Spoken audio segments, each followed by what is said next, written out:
obviously is not a good movie, but as a sort of symbol of our capitalist times, of excess, of a moment where actually companies are like, what if we just meme ourselves? So it's better than Barbie is what you're saying. Not only is it better than Barbie, but I made a meme. Okay. And I'm going to share this meme, and y'all are free to use it as you see fit. Yes. Unfrosted better than Barbie. Snack chat this week. We are coming up on a milestone. We are. It's about to be the 1-year anniversary of Popcast Deluxe. We have a special interview guest for our 1-year anniversary. Yes. That'll be next week's episode in honor of the anniversary. This week's snack it's a nod. It's a wink. It's a about who we might have showing up next week. I bought these. These are the Pan Di Stelle. That's your Italian accent. I was going to say, we're about to show just how Italian we really are. Right. These are big in Italy. Huge. I bought these at like the sort of fancy pizza place near me that also has like half an alimentari in the back. You've had these before? I actually have not had these. I bought 2 bags. I bought this and something else, which I already ate half of, and you were like, I don't want to eat this open bag, so we're just not going to have them. Right. Fine. So I have a thing with these, and I've been waiting years to try them. Oh, you've never tried them? I've never tried them because in 2019, our colleague, who was the Rome bureau chief, Jason Horowitz, wrote a story about this brand going to war with Nutella. Right. Because I think these are the original versions, but Pan Di Stelle has a like Oreo type version with hazelnut cream in the middle that they call Bisco Crema. And those had become a hit in Italy. And then Nutella made their competing version. And then there was like a cookie war over which hazelnut-filled cookie was going to reign supreme. I got to be honest, this sounds a lot like the plot of one of the things that I watched this week that I was hoping to talk about during Snack Chat. Go in. First of all, so this, I translated what's on the back. A recipe that is a magic of cocoa, hazelnuts, and fresh Italian milk. That's also my Twitter bio. Fresh Italian milk is what they call me in the streets. Big week for milk on Deluxe. Yeah. 11 stars of icing. I counted 11 stars. And a drop of honey. Okay. Also, all of this, my Amazing. Twitter bio. Yeah. So anyway, I haven't been able to track down the cream versions. Like every couple months, I look on Amazon and I try to find. I'm like, I haven't been able to import. There's got to be the proper cream version. I've just never got my hands on them, so Right. I've wanted to do a taste test and see where I landed. But I think these have no cream. Am I right? No, no cream. Smell also, really good. if you have a guess, who do you think these cookies are a nod to? Put it in the comments. If somebody guesses our guest correctly for next week, we'll send you a bag. We'll send you a bag. We'll send you something. We'll send you a mug or something. A mug and I'll make a mug. Bag of hazelnut cookies. Or not. All right, you watched Unfrosted. The Pop-Tarts movie. I can't believe you set me up so perfectly to talk about the Pop-Tarts movie. It's incredible. Who's Pop-Tarts' rival? So, funny you should ask. Thank you for asking. Okay, can I get more? They smell delicious. They smell incredible. Yeah. They taste. This is. We need some Mi Espresso. That's that milky espresso. We need some Mi Espresso for true. dunking.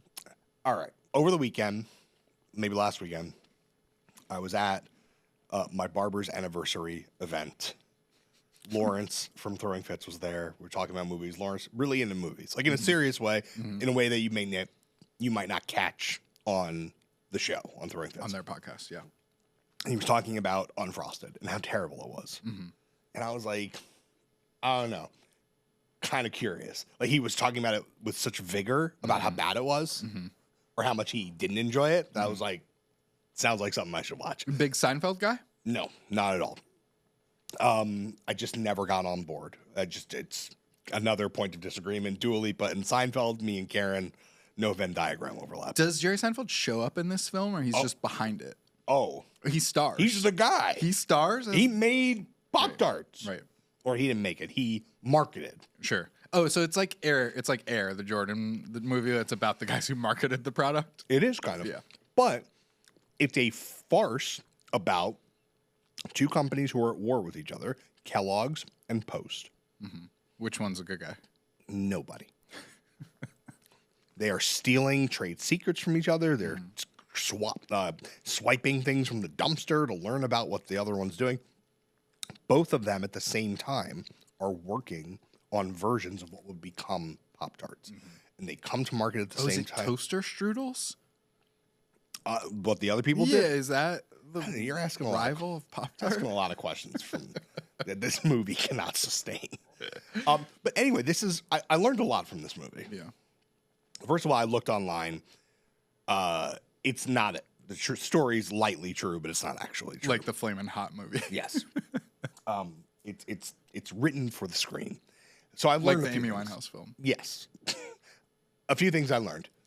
Every actor that you love and think is better than being in a movie about Pop-Tarts is not. They will absolutely show up for whatever the check is and if Jerry Seinfeld calls. I was going to say, that's how I feel about comedians in cars getting coffee. So, like, if Seinfeld comes, you show I just up. think there's like a difference between like, yeah, I'll sit with you for an hour and talk craft and I'll dress up as like Chef Boyardee. You know what I mean? Is that really Yes, happened in that's this movie? real. Yeah. There are so many people who are in this movie who have no business being in this movie. There are so many characters. Also, I assume Kellogg's paid for this movie. Somehow like they're Mattel. using the real. Somehow they're using the real Post, General Mills, like all the competitor companies. I have no idea how the legalities of this work. I don't know how do you do this and not get sued.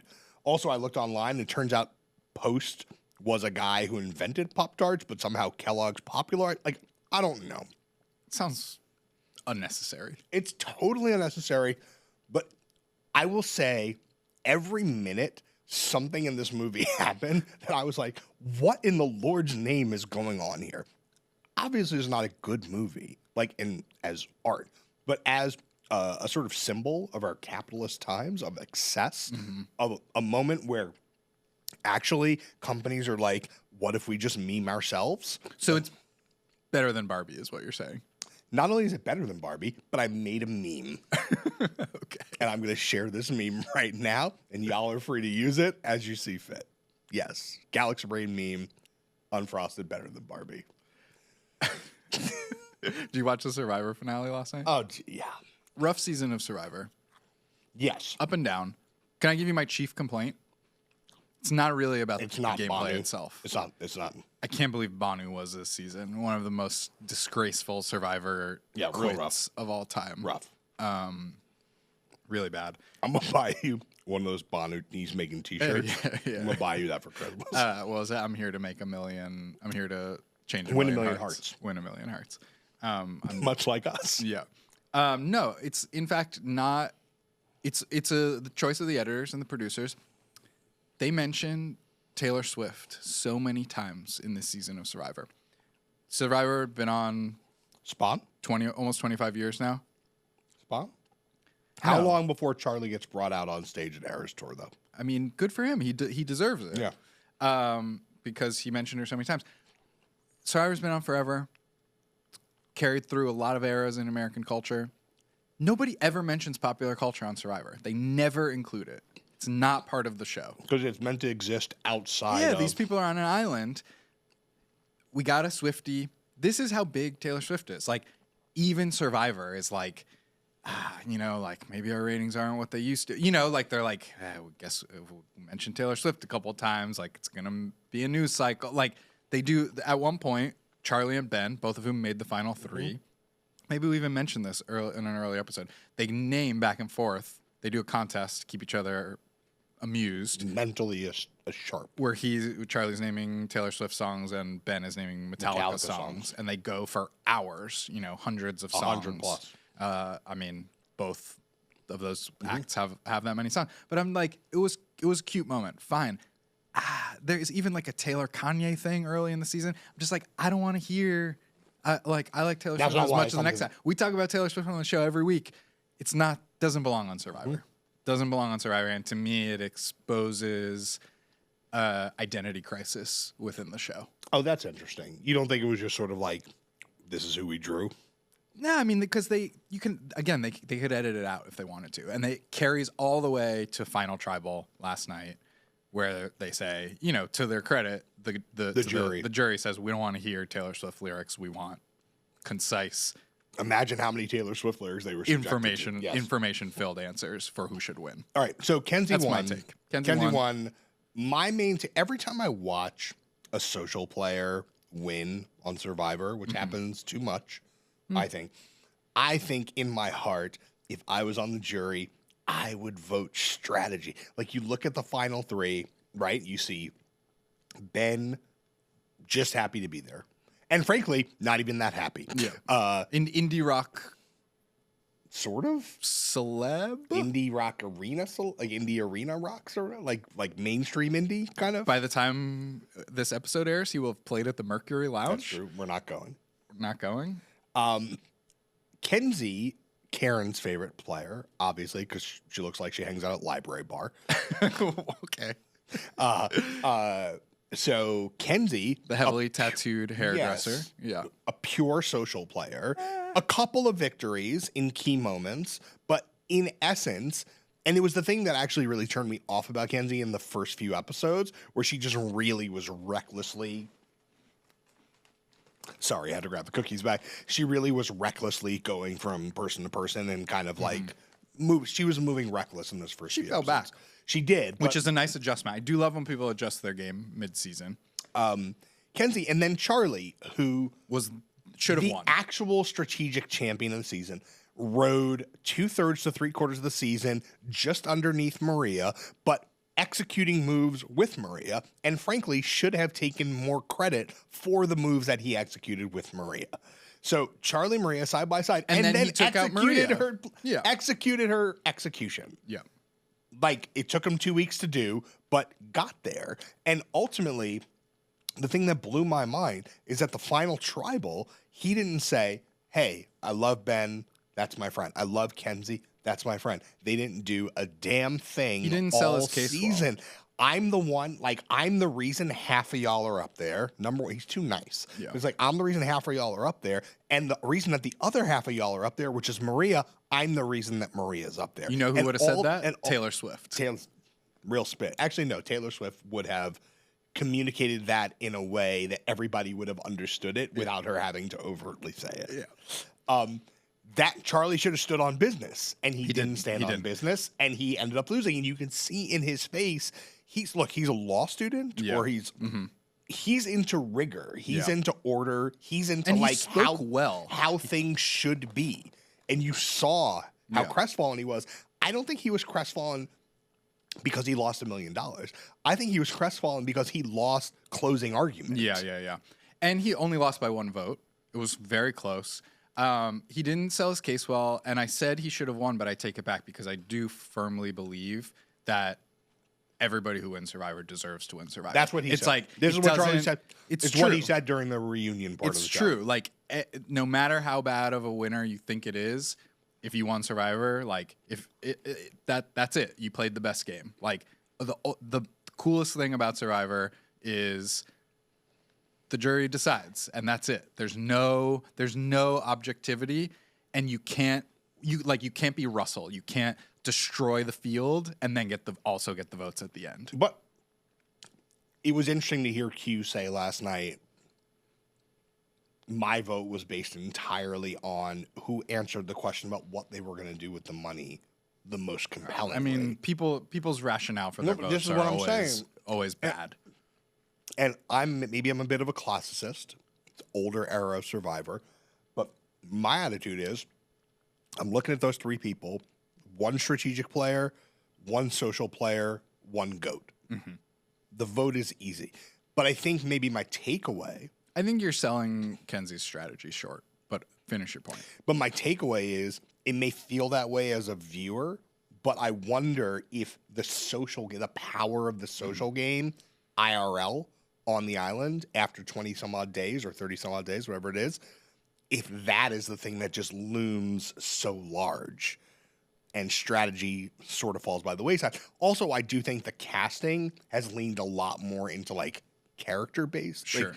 Whereas I think you had like there's no Boston Robs anymore. Yeah. So I just think like the value of strategy, that we're in a different era of Survivor, but I would love to see someone yank that back. Well, Kenzie said my strategic game was my social game. Like they're one and the same. They're inextricable. A good argument. The other thing I think she got credit for is she was on the losing tribe that got decimated in the beginning. And I think people who start really low and survive the whole time always get points for that. I feel like that happens quite a lot.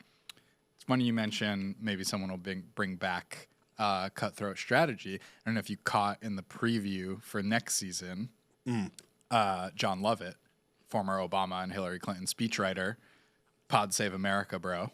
He's on it? He's a contestant on 47. Oh. So, podcasters on Survivor? Could be you. No, definitely not going to be. Also, just as a quick sidebar, Liz saying she was going to win. Liz was an old-fashioned Survivor eccentric. She was in the Debbie mold, in the Coach mold, like old-fashioned Survivor nut. And yeah, her being not only so sure she was going to win, but then slipping in like, doesn't matter. I'm a millionaire. I'm like, are you? Someone's going to do the numbers. Some like local paper is going to run the numbers. I'm curious. No. Anyway, Liz, we salute your idiosyncrasy and your commitment to the bit 100%. I hope your allergies are subsiding. Yeah. I mean, I her breakthrough about her. You think she's allergic to these delicious cookies? Oh yeah, we didn't even give these. I mean, they're so good. Like, they're so good. How many? I'm on like number 9. Eat at one time? Yeah. No, I mean, I should not be near this bag. 9.5. Yeah, 9.5. I feel like Portnoy. It's a 9.5. It's a 9.5. Yeah. That's our show. Every episode of Popcast ever is at nytimes.com/Popcast. Like and subscribe to all of this goodness at youtube.com/Popcast. We're back next week with our 1-year anniversary special interview.